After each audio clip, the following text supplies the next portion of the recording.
small-town America, a place for dreams, for families, for secrets. Nestled in the heart of the country, these towns are often seen as the epitome of the American dream.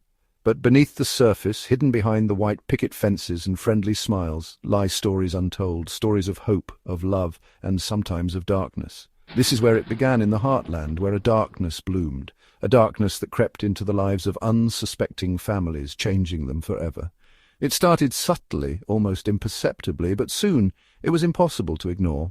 Not in the shadows, but in broad daylight, in the places where people felt safest, where they believed nothing could go wrong. The sun shone brightly, but the darkness was always there, lurking just out of sight. A community devoted, bewitched.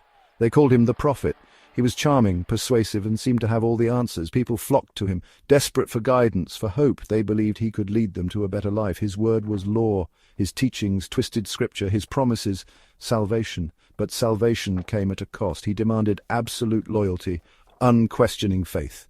And in return he offered a vision of paradise, a promise of eternal happiness. The price, everything, families torn, lives shattered, all for him. People gave up their homes, their savings, their very identities. They became shadows of their former selves, all in the name of the Prophet. This is not just a story, it's a warning.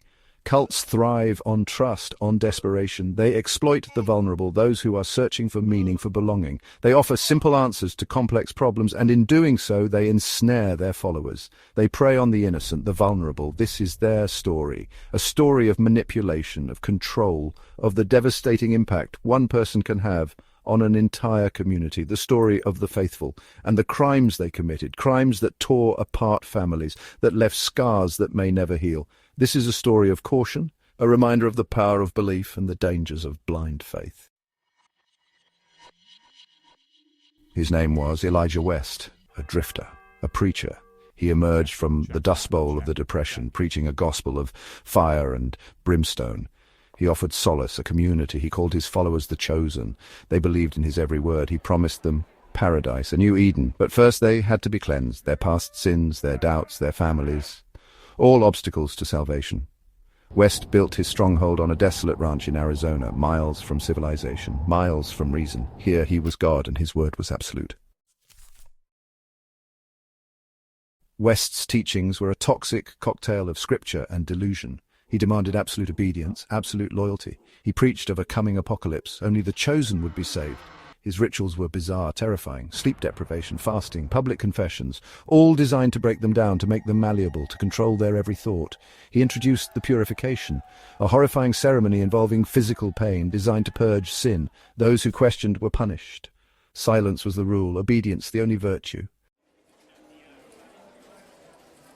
Section 4, Unmasking the Horror Crimes of the Faithful. The first death was ruled an accident, then another and another. Each incident seemed isolated, a tragic mishap in an otherwise peaceful community. But as the body count rose, so did the whispers of something far more sinister lurking beneath the surface. Whispers began outside the ranch. The authorities turned a blind eye. West had friends in high places. His influence was far-reaching and his charm disarming. Many were too afraid to speak out, fearing retribution. Those who did were quickly silenced or discredited. People who believed, people who feared him. It wasn't until a young woman escaped, her body a canvas of scars, that the truth began to emerge. She was brave enough to tell her story, revealing the dark secrets of the compound. Her testimony was a turning point. She spoke of the horrors, the beatings, the starvation, the murders, the children who disappeared.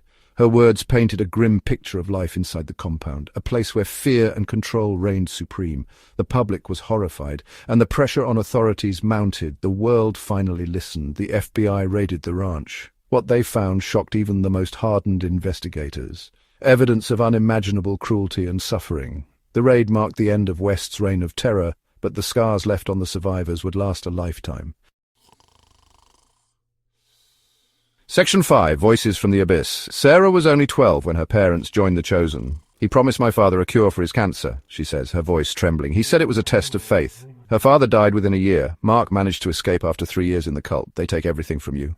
Your identity, your family, your will to live. You're just a shell. His eyes are haunted by the memories. These are just 2 voices. There are countless others, scarred, broken, haunted by the nightmare of the Chosen. Section 6, Dawn Breaks. Justice and Redemption. West and his lieutenants were arrested after a series of coordinated raids. The operation was swift and decisive, bringing an end to their reign of terror. The trials were a media frenzy. The world watched in horror as the full extent of their crimes was revealed. Every detail was scrutinized, every testimony broadcasted. The public was both captivated and appalled. Murder, child abuse, fraud. The list went on, each crime more shocking than the last, painting a grim picture of the horrors that had been hidden for so long. West died in prison, still proclaiming his innocence. Despite overwhelming evidence, he never admitted guilt, leaving many to wonder about the true nature of his beliefs. But his grip on the chosen died with him. The once feared cult disbanded, its members scattered, trying to rebuild their lives. The ranch was demolished, erased from the landscape. It was a symbolic act, a way to cleanse the land of the evil that had taken root there. A chilling reminder of the darkness that can take root anywhere. The empty fields now stand as a testament to the past, a warning for the future.